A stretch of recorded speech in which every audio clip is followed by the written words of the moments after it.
A ver, ¿qué es la ley en realidad? ¿Es simplemente un conjunto de reglas en un libro o es el reflejo de una moral universal? ¿O será que, en el fondo, es lo que los jueces deciden en la práctica?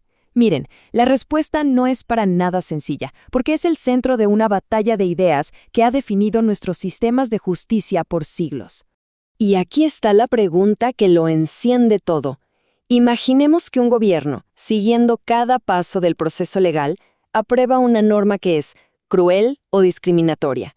¿Tenemos la obligación de obedecerla? ¿Sigue siendo una ley válida? Justo en esa encrucijada filosófica es donde nacen dos gigantescas corrientes de pensamiento. Bueno, la primera gran respuesta ve a la ley como un sistema. Pensemos en ella como si fuera un manual de instrucciones para la sociedad. Desde esta perspectiva, lo que importa no es si una ley nos parece buena o mala, sino si fue creada siguiendo las reglas del juego. A esta corriente se le llama positivismo jurídico. Para sus defensores, una ley es válida por su origen, por su forma. Si el Congreso siguió el procedimiento y la autoridad competente la promulgó, entonces es ley. Ojo, la justicia es algo que todos queremos, claro, pero no es un requisito para que la ley sea legalmente válida. El jurista Hans Kelsen llevó esta idea un paso más allá, con su teoría pura del derecho. Él propuso analizar el derecho como un sistema autónomo, completamente aislado de la contaminación de la moral, la sociología o la política. O sea, un sistema que se justifica y se explica a sí mismo. Kelsen organizó todo este sistema en su famosísima pirámide de normas. En la cima, intocable, está la Constitución. Y de ahí para abajo, cada nivel, como las leyes del Congreso o las ordenanzas municipales, obtiene su validez del nivel que tiene justo arriba. Todo está conectado en una jerarquía perfecta. Toda esta idea se puede resumir en una frase clave. La Constitución es la norma de normas. Es la fuente de la que emana la validez de todo el sistema jurídico. Por eso, ninguna norma inferior puede contradecirla.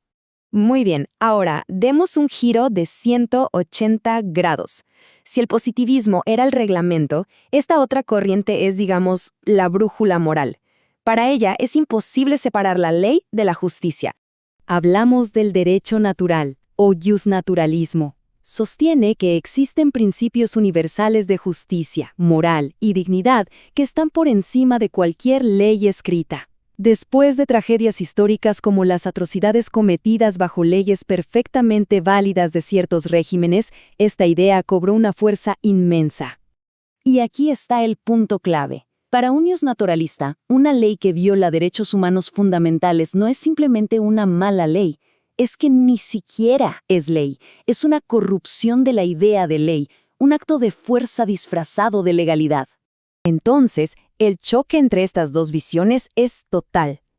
Para el positivismo, la validez de una ley depende del quién la hizo y el cómo la hizo. Para el justnaturalismo, en cambio, depende del qué dice y si eso se alinea con la justicia. Son de verdad dos cimientos totalmente opuestos para un mismo concepto. Pero, a ver, ¿qué pasa cuando salimos de la teoría y nos metemos a los tribunales? Ahí ni las reglas puras ni la moral abstracta siempre explican lo que pasa. Y esto, claro, nos lleva a una tercera visión, una mucho más aterrizada. El realismo jurídico nos dice, básicamente, olvídense por un momento de los grandes libros y los principios universales. La ley, al final del día, es lo que los jueces dicen que es. Se enfoca en las decisiones concretas, en cómo las normas se aplican, se tuercen y se interpretan en situaciones reales y, a menudo, muy complejas. Entonces, ya tenemos estas tres grandes perspectivas, la ley como reglas, la ley como moral y la ley como práctica. Ahora, veamos cómo esta batalla de ideas se enfrenta a su desafío más moderno, y la verdad, quizás el más disruptivo de todos, la inteligencia artificial. Y esta es la pregunta del millón.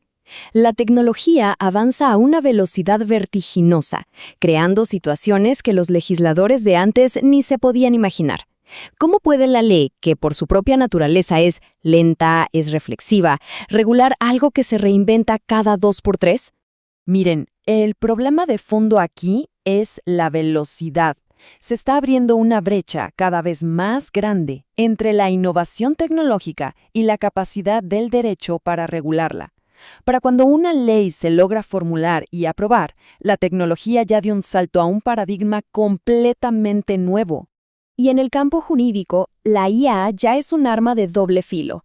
Por un lado, claro, puede optimizar el trabajo, analizar miles de documentos en segundos, y eso promete facilitar el acceso a la justicia.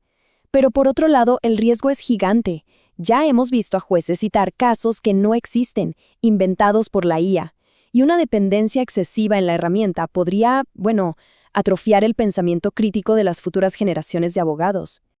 Al final del día, lo que todo esto nos enseña es que ninguna teoría, por sí sola, tiene la respuesta completa. La ley no es solo un conjunto de reglas, ni solo un código moral, ni solo lo que deciden los jueces. Es una conversación, un diálogo dinámico y constante entre estas tres grandes fuerzas: el sistema, la moral y la realidad.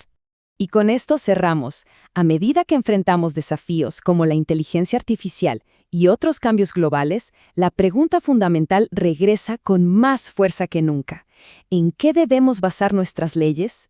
¿En la rigurosidad del procedimiento?